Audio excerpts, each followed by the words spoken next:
Buongiorno, come sempre ben ritrovati con Ore 13, oggi siamo in veste salute e vi ricordo il numero telefonico per intervenire 049 4906 054.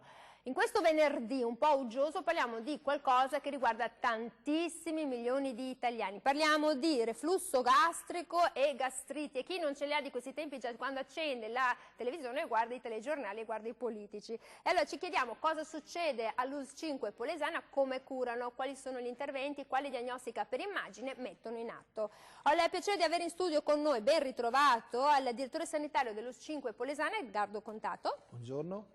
E ho il piacere di avere in studio con noi il professor Giuseppe Del Favero, direttore dell'unità operativa complessa di gastroenterologia dell'ULSS 5 Polesana. Buongiorno. Chissà quanta gente a casa dicono finalmente il dottore che fa per me, perché si avvicinano anche le feste, cosa succede? La gente comincia a mettere mano alla bocca dello stomaco e dice ho mangiato troppo, bruciore. E 049 4906 054, siete a casa, soffrite di reflusso gastrico, reflusso biliare, soffrite di gastrite, volete delle informazioni? Qui ci sono dei dottori che possono darvi delle risposte. E allora, prima di tutto, direttore Contato, si tratta anche qui di un reparto d'eccellenza, avete fatto insomma, delle scelte nel corso degli anni proprio per poter dare una risposta al cittadino, all'utente, una risposta concreta sul territorio. Sì, direi che in questi appuntamenti abbiamo avuto la possibilità di far vedere cosa succede nella nostra azienda e non vorrei essere ripetitivo, ma quello che abbiamo fatto, che stiamo facendo e che continueremo a fare sarà cercare di combinare quelle che sono le competenze con le tecnologie. Anche questo è un reparto diretto dal dottor Del Favero che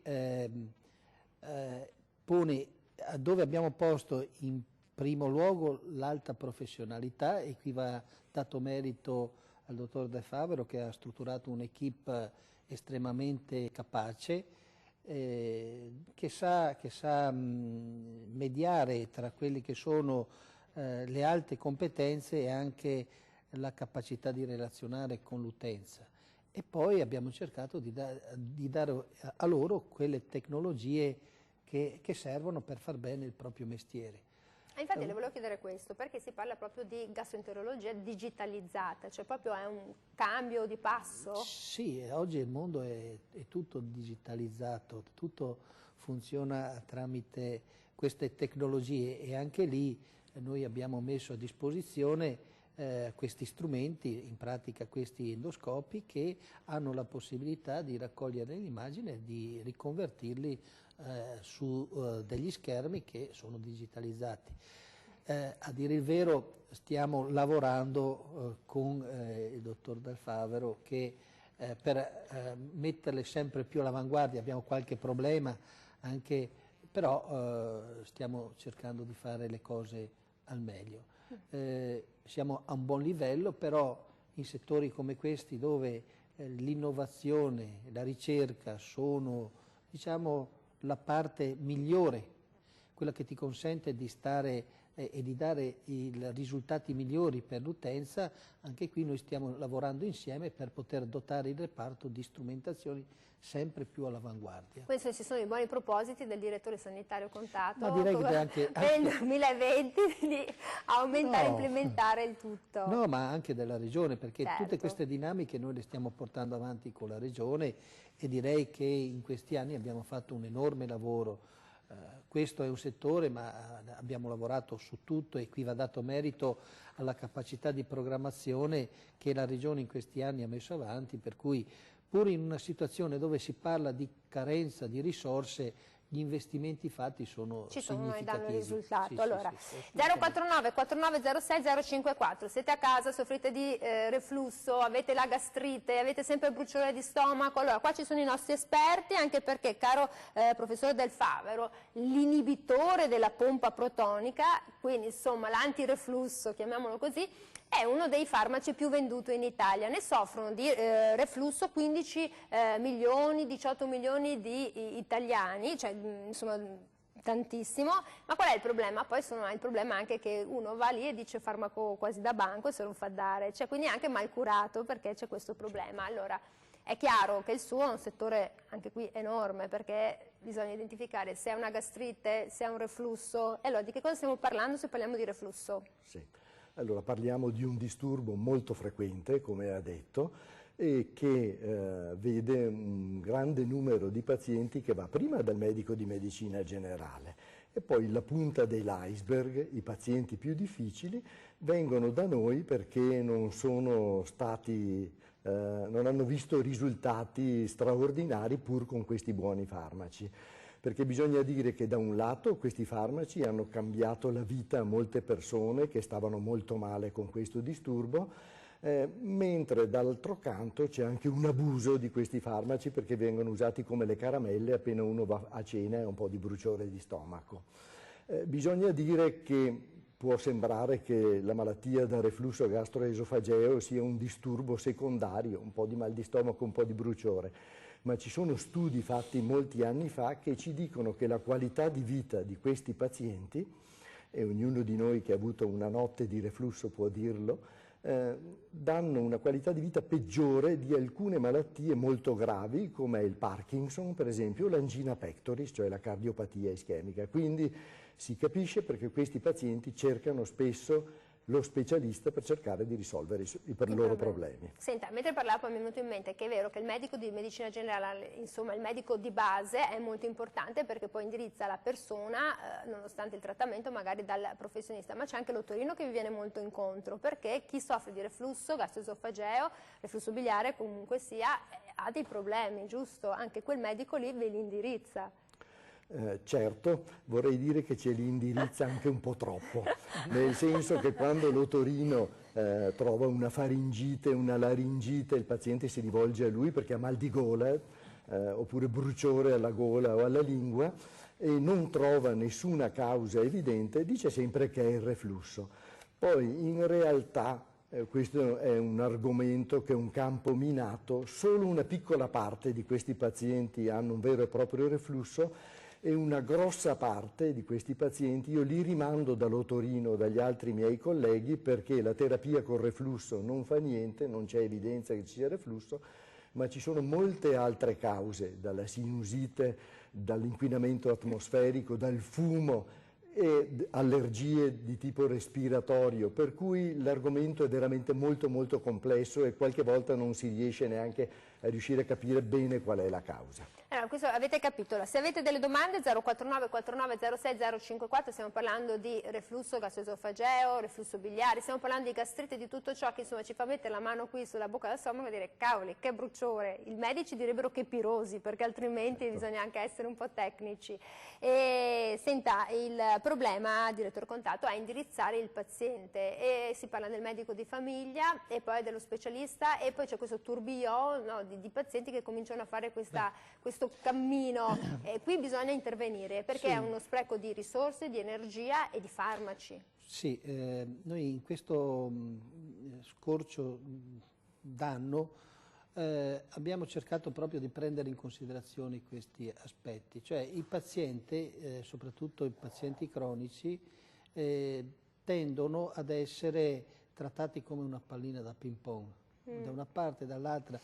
L'iniziativa che stiamo portando noi avanti, proprio anche per razionalizzare sui tempi di attesa, è quella di dividere i compiti. Le prime visite le prescrive il medico di medicina generale e sulla base della propria esperienza indica quali sono le esigenze del paziente, eventuali approfondimenti e quant'altro. Allora, la interrompo un secondo perché abbiamo una telefonata da casa, sentiamo un po'. Pronto, buongiorno, buon venerdì. Buongiorno. Buongiorno. Io sono Brida Rolli, chiamo da Trento. Da Trento ci chiama, non ho capito Sì. il suo nome signora. Ho detto Loretta il mio nome. Allora, signora Loretta da Trento, ci dica tutto.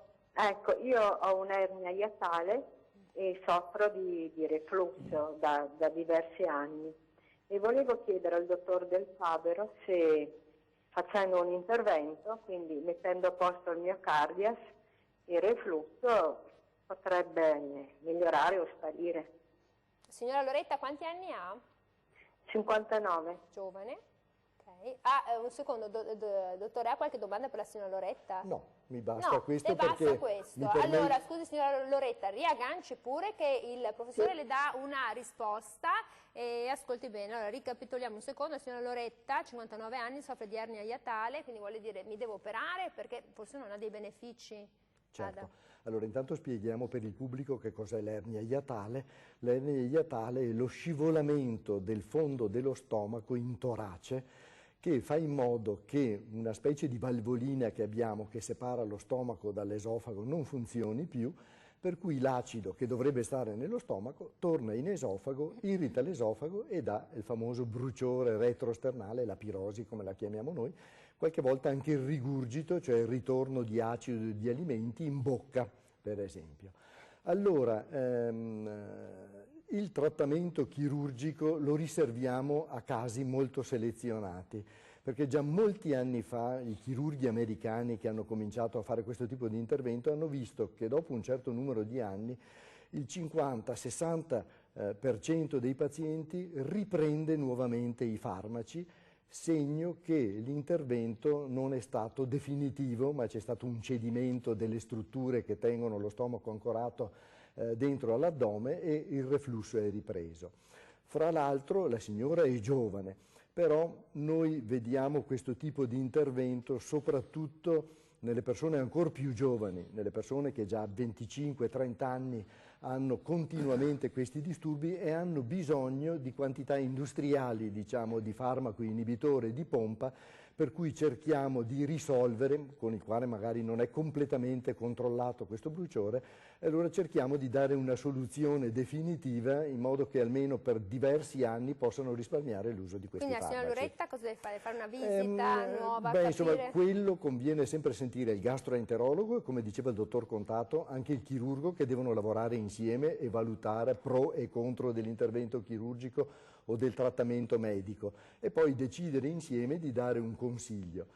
Io personalmente sono un internista, preferisco andare avanti con i farmaci se questi funzionano. Se non funzionano ci si può pensare. Perché poi ci vuole sempre l'equipe multidisciplinare, certo, che a Rovigo è sempre attiva. Certo. 049 4906 054, noi torniamo dopo la pubblicità con il direttore Contato e il direttore del Favero, chiamateci.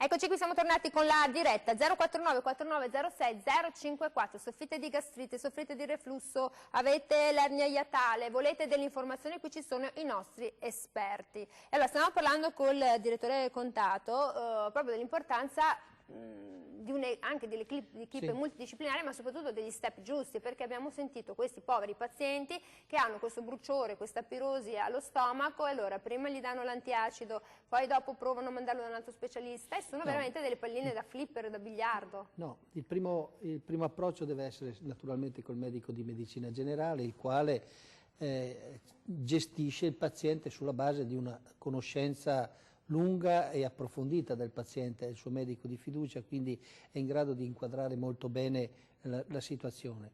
Qualora sia necessario un approfondimento, il medico di medicina generale invia nella nostra equipe che, se identificata come una situazione cronica, viene preso a mano e gestito da questa equipe.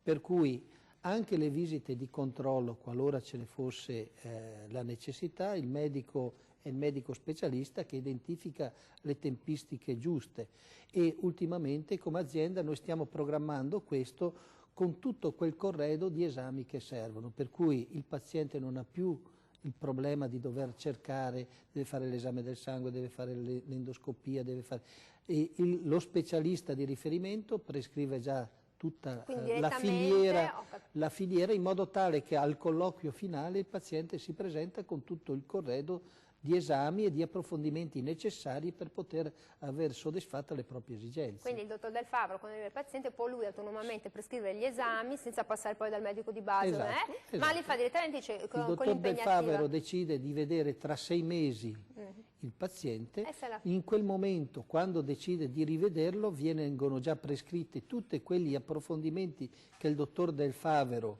ritiene opportuno, e quindi il paziente, prima di rivedere il dottor Del Favero, avrà già tutto quel materiale lì che presenterà nel corso della visita, e quindi quel contatto sarà un contatto il più esaustivo possibile per risolvere il problema. E il paziente non deve correre per mettere in fila lui i vari step. Inseguire il medico di medicina generale. Esatto. Otteniamo due vantaggi: scarichiamo il medico di medicina generale da una serie di incombenze, che sono pochi ormai, e soprattutto aiutiamo il paziente ad ottenere un risultato in tempi ragionevoli. E soprattutto il paziente ha il nome degli esami giusti, perché alle volte c'è scarsa comunicazione e non riesce a prenotarli perché manca il codice, la cosa. Così capita a tutti, facciamo proprio, lo diciamo. Pronto, buongiorno. Prego. Pronto? Ha abbassato il volume del suo televisore? Sì, ho abbassato. Bravo. Pronto, buongiorno. Buongiorno. Io volevo chiedere ai signori... Sì, però sento in caso. Va bene. Comunque, volevo chiedere, io soffro da circa 20 anni di reflusso gastrico. È una cosa... cioè anche papà è uguale. Però voglio dire, questo reflusso nel tempo può creare dei problemi all'esofago, anche perché, voglio dire, papà, va bene, è morto, che aveva più di 90 anni, però ha avuto un tumore all'esofago, quindi, voglio dire, che eventualmente, che consigli potete dare a voi, come nel caso mio, che ho questo problema? Senta, signora, quanti anni ha? Io ho 63. Quindi però lei... da una ventina d'anni che soffro di questo, cioè io ho provato, adesso metto 2 cuscini perché proprio la notte proprio delle volte, non sempre, però delle volte proprio c'è un bruciore che non riesco. Allora, volevo capire se i dottori mi possono dare delle indicazioni. Allora, io le faccio dare una risposta, e tra l'altro facciamo una riflessione sull'età del signore, cioè il reflusso, non si sa perché alla boa di 40 anni, il professor Del Favero, arriva, cioè i 40 sono una boa pazzesca, ti vengono un po' di acciacchi. Intanto ricordo 049 49 06 054, abbiamo qui i nostri esperti. Questo signore da 20 anni ha paura. Il babbo suo è morto a 90 anni, però è morto di tumore all'esofago, anche questo soffriva di reflusso, è preoccupato. Il signore ha toccato un problema molto importante, che il reflusso va trattato. Io capisco che spendiamo tanti soldi per questi farmaci inibitori di pompa, però è dimostrato che da quando si usano nei paesi anglosassoni il numero di complicanze come il restringimento, la stenosi cicatriziale dell'esofago che non ti fa più mangiare poi si è ridotto drasticamente.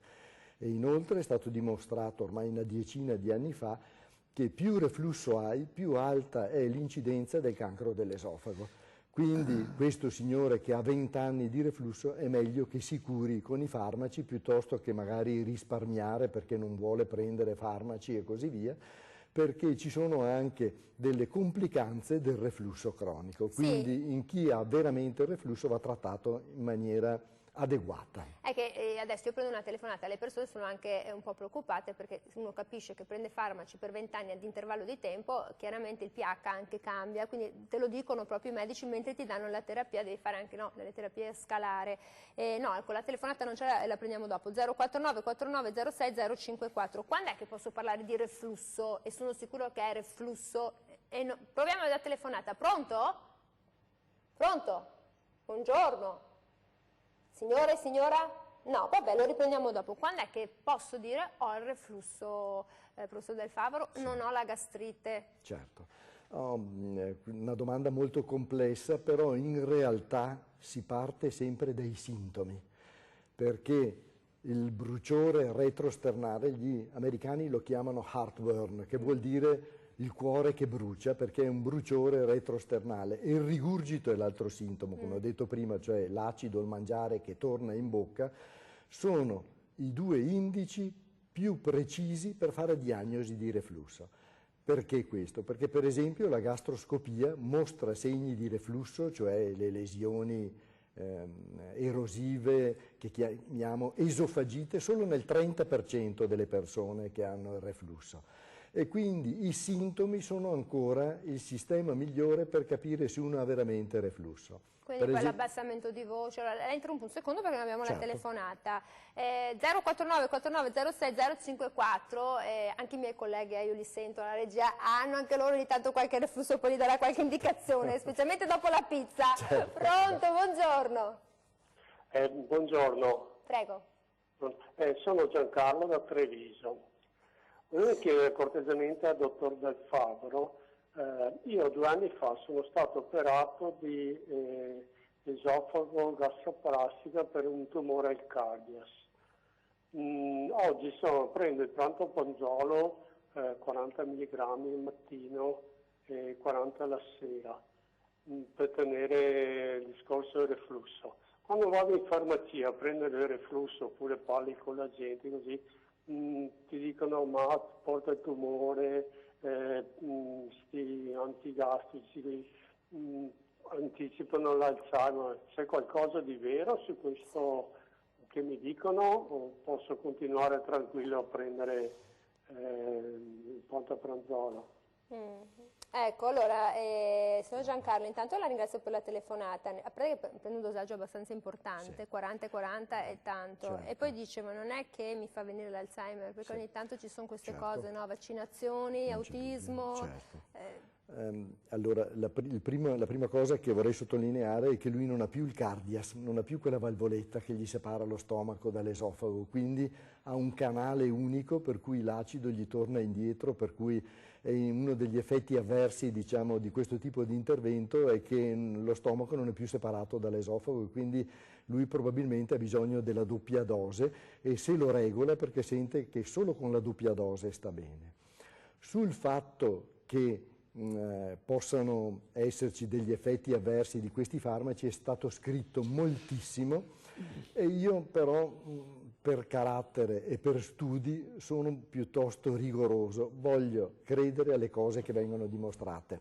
C'è stato un importante lavoro retrospettivo, cioè su dati presi su pazienti già dimessi, che dimostrava che c'era un aumento dell'incidenza dell'Alzheimer, però 2 anni fa i medici di medicina generale tedeschi hanno fatto uno studio prospettico, quindi seguendo i pazienti, sapendo già prima cosa si andava a cercare. Questi sono i lavori che veramente tagliano la testa al toro e hanno dimostrato che chi prende gli inibitori di pompa ha meno Alzheimer di quelli invece che non lo prendono, per cui bisogna stare molto attenti a criminalizzare questi farmaci, sempre tenendo presente che non bisogna abusarne però, perché è anche vero che ce n'è un abuso, sono fra i farmaci più consumati al mondo, segno che il mal di stomaco è mondiale, non è solo Rovigo. C'è la TV, sta politica italiana, queste cose non mi viene per forza. Allora io devo andare in pubblicità. 049 49 06 054, continuate a chiamare, intanto faccio anche in bocca al lupo al signor Giancarlo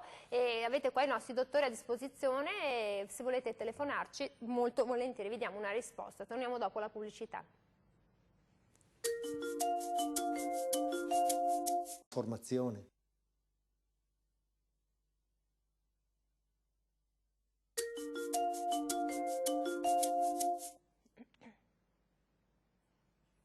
Eccoci qui, siamo rientrati con la diretta e noi durante la pubblicità stavamo un po' incriminando la pizza, se la pizza no, aiuta, non aiuta, insomma ognuno ha le sue teorie, magari mangiamo la basica il più possibile. Prendo la telefonata, pronto, buongiorno. Buongiorno. Prego. Io chiamo da Vittorio Veneto e volevo dirle... Buongiorno. Sì, è lei. Io telefono da Vittorio Veneto e volevo dire che già soffro da anni di gastrite, ho l'ernia ietale, soffro di reflusso gastrico, però volevo chiedere, siccome ho fatto 4 gastroscopie, le ultime 2 mi hanno diagnosticato un esofago di Barrett, volevo sapere di preciso cos'è questo esofago di Barrett, la ringrazio. Scusi, quanti anni ha? 58. di Barrett. Ok, grazie per averci chiamato, grazie. E allora, anche questo, dottor Del Favero, questa è una patologia importante. Sì. Allora, spieghiamola bene al telespettatore di Vittorio Veneto, Certo. perché forse magari non è andato dal suo medico, perché se non ha ancora capito. No, lei gli ha fatto fare diverse gastroscopie, quindi penso sia un medico attento. È una delle complicanze di cui parlavo prima del reflusso gastroesofageo cronico. Cosa succede? L'esofago non è abituato a contenere l'acido che dovrebbe stare nello stomaco, quindi con gli anni la mucosa dell'esofago diventa simile a quella dello stomaco e noi vediamo proprio che cambia a 3/4 dell'esofago, da bianca diventa rossa. Cosa vuol dire questo? Questo è una condizione che è stata molto associata, soprattutto negli anni che furono, al cancro dell'esofago, tanto che quando ero giovane io, quindi nel secolo scorso, facevamo moltissime gastroscopie in questi pazienti. Adesso, con gli studi che hanno fatto in Danimarca, abbiamo visto che in realtà non è proprio così frequente il tumore dell'esofago in chi ha l'esofago di Barrett. Va controllato, sì, in genere ogni 3-5 anni, questo dicono le linee guida con una gastroscopia e con le biopsie, però l'incidenza di nuovi tumori sull'esofago di Barrett, i danesi hanno detto che è intorno allo 0,12% per anno, quindi lo 0,12 è un'incidenza bassa. Comunque va controllato con la periodicità che dicevo. Senta, quindi adesso io ho un'altra telefonata, ma la domanda è questa: questo signore che ha fatto la gastroscopia, gli hanno detto è l'esofago di Barrett, probabilmente ha fatto anche i prelievi e le biopsie. Certo. Quindi se le biopsie sono negative, stiamo tranquilli per altri 3-5 anni. Per altri 3-5 anni, ma si faccia seguire. Prendo un'altra telefonata. Pronto, buongiorno. Buongiorno, sono Giusy. Buongiorno Giusy. Volevo fare una domanda ai due medici. Prego. Le arrabbiature, l'ansia, lo stress, caratteri nervosi, il fumo, i problemi non risolti possono creare la gastrite e mal di stomaco? Non ce l'ho io, per fortuna. Insomma, tutte queste cose. Ma c'è gente che poveretti mi dicono che magari non hanno risolto un problema, e finché non lo risolvi penso che ci sia veramente mal di stomaco e tutte queste cose qua. Vi ringrazio. Grazie signora, perché la signora Giusy, quando ha detto le arrabbiature, le ansie, il fumo e tutto, ha detto chiamiamo l'esorcista, perché a un certo punto sta facendo il direttore sanitario forse. Ecco, caro direttore sanitario, allora le arrabbiature, le ansie, allora penso meglio che risponda lui. Sì, allora, una volta c'è stato un collega che ha scritto un libro parlando dei figli e ha detto mi fai venire l'ulcera, era intitolato. Questo dimostra come i disturbi di stomaco siano molto legati alla nostra psiche, tant'è che, devo essere onesto, nella mia esperienza, che ormai è quasi cinquantennale di gastroenterologo, si vedono sempre più pazienti con sintomatologia da reflusso o gastritica o così via, perché la componente nervosa di stress, di ansia e di arrabbiature è molto importante. D'altra parte sappiamo, come si era detto prima, che lo stomaco è il nostro secondo cervello, è un organo che ha molte similitudini con il nostro cervello più antico, quello che noi non dominiamo, non la corteccia, quella razionale, ma l'ipotalamo, cioè quella parte che ereditiamo dagli animali e che è responsabile delle emozioni, che ci fa arrossire quando siamo stressati o preoccupati, e nello stesso tempo fa arrossire anche lo stomaco, cioè dà mal di stomaco, bruciori, acidità e dolore. Quindi sì, la risposta è sì. Sì. La risposta Senza è ahimè, dubbio. senza dubbio sì. 049 49 06 054 se volete parlare con i nostri esperti. No, sorridevo perché pensavo, siccome ho dei dati e mi hanno fatto riflettere. Senta, direttore Contatto, nei paesi come la Cina ne soffre il 2,5%, ma in Grecia il 51,2%, è colpa dell'Europa. Con la crisi economica che hanno avuto proprio per lo cioè, stress. è incredibile, perché se uno va a vedere la popolazione, no, sporadicamente gli italiani 4 su 10, però comunque 15 milioni di italiani sono tantissimi. In Europa tra il 10 e il 20%, però il dato significativo recente della Grecia, il 50% della popolazione. Ma allora la componente... È una componente proprio psicologica, lo stress, anche sono malattie che diciamo oltre ad avere nelle fasce più deboli la vita complicata da una serie di questioni, anche queste malattie incidono su alcune fasce di popolazione dove effettivamente la componente emotiva è più presente.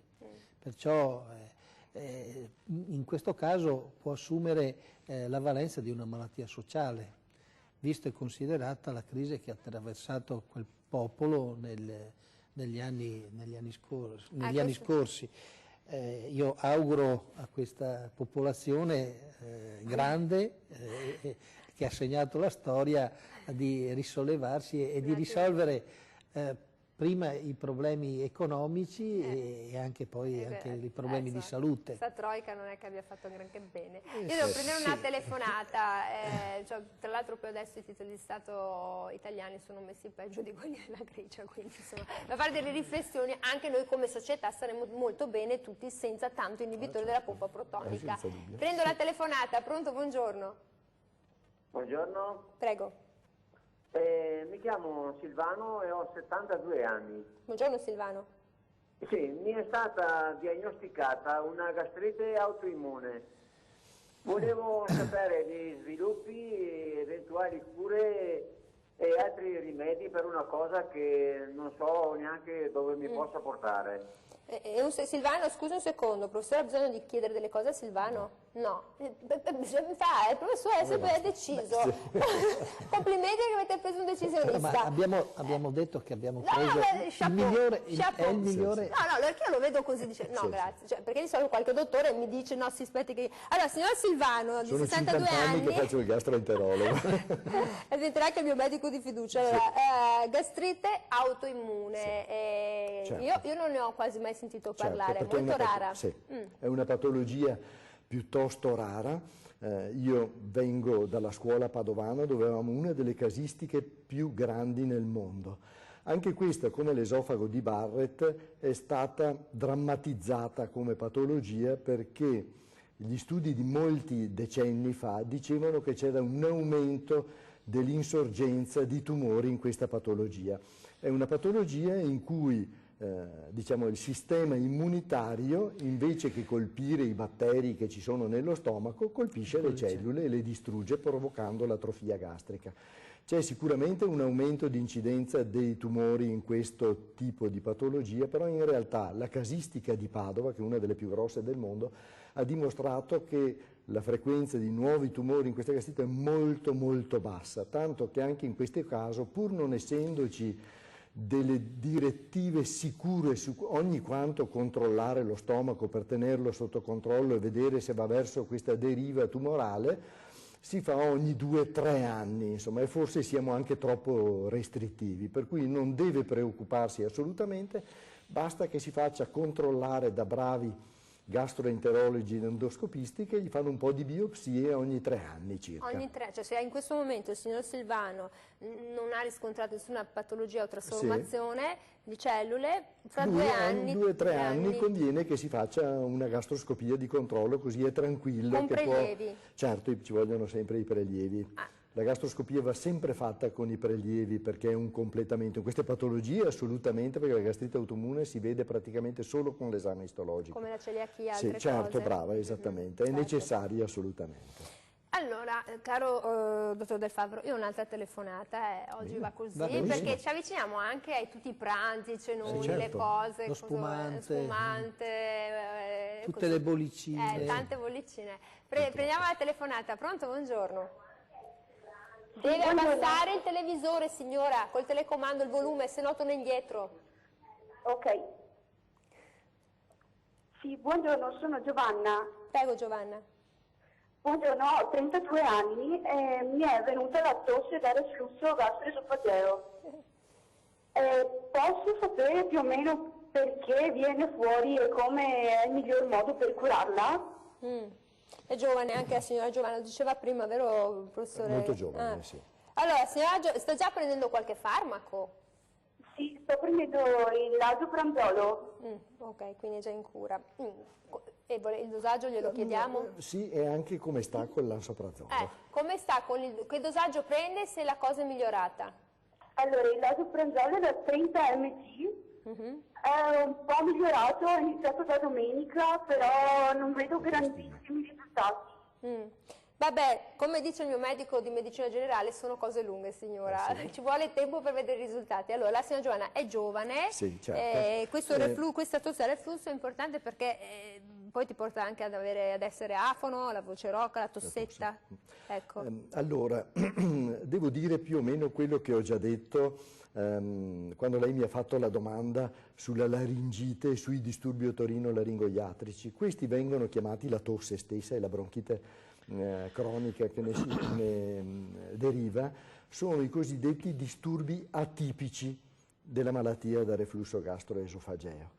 Anche per la tosse ci sono, forse ancora più che per il disturbo della gola, diciamo, ci sono molte perplessità nel mettere in relazione le due cose, perché non abbiamo esami che ci dicono sì, la tosse viene da questo. Cioè, ci vorrebbe in gola una cartina di tornasole per capire. Qualcuno ha messo delle sonde in gola attaccate alla faringe per misurare se c'era il reflusso, ma i risultati non sono stati buoni. Alla fine il sistema migliore è quello che le ha dato il suo medico di medicina generale. Una bella compressa di lansoprazolo a pieno dosaggio da 30 mg, uno fa 2-3 mesi e dopo spiego perché. Un po' protonica, non posso fare pubblicità di farmaci, insomma, è vero, lo so, è vero, pazienza ma che sono l'ordine dei giornalisti la che poi signora ha preso quello e gli continuiamo a dare signora, quello. continui con quel farmaco, allora, quanto ci vuole perché abbia una risposta? Ci vogliono 2-3 mesi, questo è un vero e proprio test, si chiama test agli inibitori di pompa protonica ed è il test migliore, non esiste gastroscopia, pH-metria, impedenzometria che abbia lo stesso valore, perché se fra 3 mesi sta meglio vuol dire che dipendeva dal reflusso, se non sta meglio è meglio indagare meglio e mandarla dal pneumologo che abbiamo acquisito recentemente, dall'otorino. Qui veramente bisogna essere multidisciplinari, cioè deve essere vista da tutti e tre, perché magari può essere che abbia una lieve bronchite cronica iniziale e noi insistiamo con questo reflusso che poveretto c'entra poco, insomma, per cui questo è un po' la strategia che consiglio. Allora, cara signora Giovanna, che è così, anzi è una ragazza di 32 anni, continui con questo farmaco, non si aspetti miracoli oggi, perché da domenica sono passati troppo pochi giorni, ci vuole almeno perché smetta di tossire un mesetto, 15 giorni? Io direi almeno 2-3 mesi, perché? Perché può essere che se c'è stato il reflusso abbia dato un'irritazione chimica dei bronchi che ci metterà un po' di tempo, non è che si risolve dopo 2 giorni, ma ci vuole un po' di tempo, per cui le linee guida internazionali dicono 2-3 mesi e alla fine si fa un bilancio. E l'importante è non trovare poi il medico che ti dà il cortisone, perché dice ci ho dato di tutto, ti do 20 giorni di cortisone e poi ti sembra di star meglio. 049 4906 054, noi torniamo dopo la pubblicità.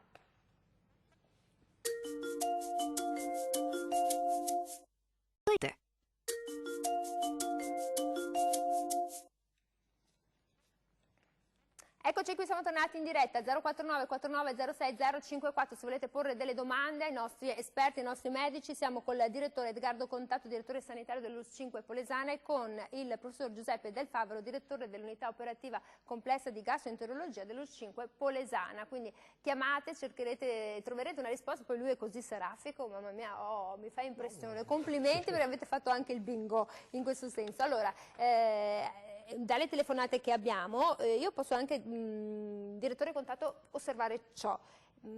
Chiamano per avere una risposta, come se nel momento in cui hanno fatto l'esame, penso anche a questo signore che aveva la gastrite autoimmune, che cos'è, o anche l'altro signore che aveva l'altra patologia, come se non avessero avuto un feedback, un controllo successivo, non avessero avuto una continuità, un anello che gira e che si chiude attorno a questo percorso sanitario, perché questo signore che chiama dice ma come, io ho la gastrite autoimmune, di che cosa si tratta? Allora non è andato da nessuna parte, è colpa del paziente, dove si interrompe la comunicazione? Noi è un aspetto che cerchiamo di curare moltissimo, e il paziente quando esce, soprattutto in queste patologie, come abbiamo detto, dove c'è anche una componente psicosomatica che incide poi direttamente sull'esito, il rapporto del medico deve essere veramente corretto, compliante ed esaustivo. Quello che, come avete visto, il dottor Del Favero sta facendo oggi, dà delle risposte,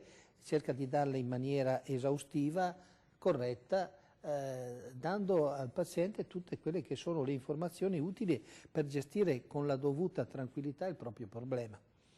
A volte non sempre è così, colpa anche un po' dei medici che cercano anche di evitarle certe discussioni. La fretta a volte incide moltissimo, la pressione di chi sta fuori dall'ambulatorio. Ritorniamo sempre a un punto che bene o male abbiamo toccato anche negli altri incontri, la carenza di medici. A volte i professionisti, soprattutto in questa fase storica, devono dare delle risposte di altissimo livello e purtroppo anche nella loro attività e nelle 1000 articolazioni che il servizio sanitario ha, deve coprire una serie di attività che implicano risorse. La Regione ci sta aiutando su questo, ne sta mettendo in campo di risorse.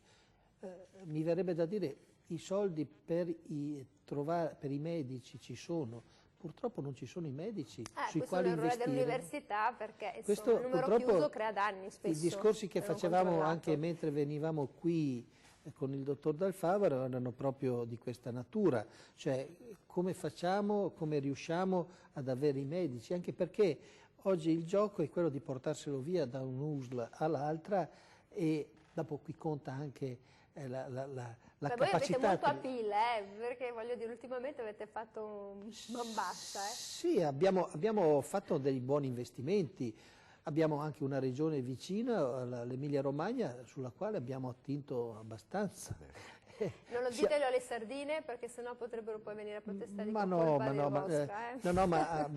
abbiamo anche molti cittadini ferraresi che vengono da noi. Certo, se c'è un medico che vale, che comunque insomma, è esperto, noi ci crediamo nella nostra sanità e riuscendo a reclutare dei medici capaci, perché quelli che abbiamo reclutati sia medici internisti che medici pneumologi che radiologi, abbiamo ortopedici, anche qualcuno è passato da qui, ci piacerebbe presentarne anche qualcun altro. Siamo qua che aspettiamo. Recentemente un ottimo pneumologo che anche lui segue problematiche particolari, broncoscopie, particolari interventi per approfondire da un punto di vista diagnostico le patologie polmonari. È un professionista veramente capace. Vi scegliete, ci si sceglie, perché voi potete metterci il vostro, poi il dottore dice mi sembra che posso investire. L'abbiamo sempre detto, noi dobbiamo combinare la competenza con la tecnologia. Io devo invece prendere la telefonata, anche questa. Pronto, buongiorno. Pronto, buongiorno. Io ho appena acceso la televisione, sono Antonella, provincia di Venezia. Vorrei sapere quali sono i cibi da evitare per chi ha o la gastrite o il reflusso. Grazie. Grazie signora Antonella. Guarda, la signora Leperditi glielo volevo chiedere io perché ci stiamo avvicinando a questo tourbillon per il nostro stomaco non indifferente, tanto dice la dieta comincerà dopo il 6 gennaio. Però ci sono dei cibi veramente difficili. Allora, se uno va a vedere su internet vede che c'è tutto e il contrario di tutto, per cui è difficile molto regolarsi su questo. Se uno guarda la letteratura scientifica c'è molto poco di dimostrato. Io dico sempre ai miei pazienti che la cosa più importante è il buon senso. Intanto evitare di mangiare troppo quantitativamente, la cosa peggiore è coricarsi la sera dopo aver fatto una grande cena. Gli anglosassoni dicono una colazione da re, un pranzo da principe e una cena da povero, e hanno ragione, nel senso che è meglio distribuire durante la giornata ed evitare i pasti troppo abbondanti. Poi deve essere personalizzata la dieta, quella che fa male a me, quello che fa male a me magari non fa male al dottor Contato o a lei, per cui noi stessi siamo i primi che sappiamo che non so, che magari il caffè mi fa male, personalmente perché la cioccolata è reflussogena da morire, e questo succede spesso a molti pazienti. Per cui è difficile dire qualitativamente cosa togliere, cosa non togliere. Io le chiedo, le bevande gassate ad esempio, ecco, il vino, perché è vero che ci piace festeggiare, però il vino... Le bevande gasate sicuramente hanno un effetto negativo perché dilatano lo stomaco e quindi facilitano l'aumento della pressione dentro lo stomaco che spinge il contenuto verso l'esofago. Quindi una delle cose peggiori, nonostante a me piaccia, è bere il prosecco la sera a cena, perché dopo la notte uno lo paga in generale. Meglio se uno lo deve bere sempre con moderazione, ma durante il pranzo di mezzogiorno. E lo stesso le bevande gasate hanno questo effetto qui.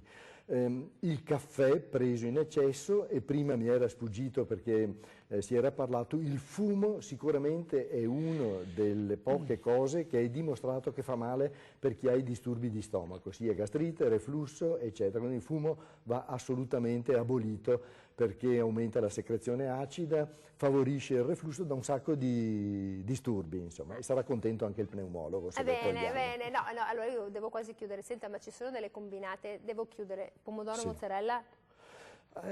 Anche questo, il pomodoro in genere è poco tollerato, però non è detto, ci sono alcuni che lo possono mangiare. Comunque, buon senso e provare. E poca moda e poca mania, perché adesso c'è la mania del Certo. senza glutine, c'è la mania di questo, bisogna Giusto. usare anche il cervello su questo, Certo. perché non è detto, cioè se tu non sei intollerante, ma poi bisogna dimostrarlo che tu lo Certo. sia. Poi si rischia di fare come alcuni pazienti che tolgono tutti e vengono da me che pesano 15 kg di Pensa meno. un Non po'. va bene. Non va bene. Invece io devo chiudere, direttore contatto, lei mi porta degli specialisti, poi la gente telefona. È contento, giusto? Contentissimo. Benissimo. Se possiamo dare un servizio. E come no, va noi bene. facciamo un servizio, siamo una televisione di servizio, io devo chiudere. Io ringrazio davvero molto il direttore Edgardo Contatto, direttore sanitario dell'US5 Polesana, che allora prossimamente è pneumologo. Sì. Ecco. E ringrazio davvero molto il professor Giuseppe Del Favaro, direttore dell'unità operativa complessa di gastroenterologia dell'US5 Polesana, per essere stato con noi. Io ringrazio tutti i nostri telespettatori che ci seguirà in replica, e se non avete fatto in tempo ci torniamo col professore. Abbiamo dei bisogna. problemi, non abbiamo parlato qui di screening del colon retto, e quindi torneremo. di tutte le patologie del grosso intestino, e anche queste direi è l'altra parte. Tutti i propositi per l'anno nuovo, torniamo. Noi invece torniamo come sempre domani, e arrivederci.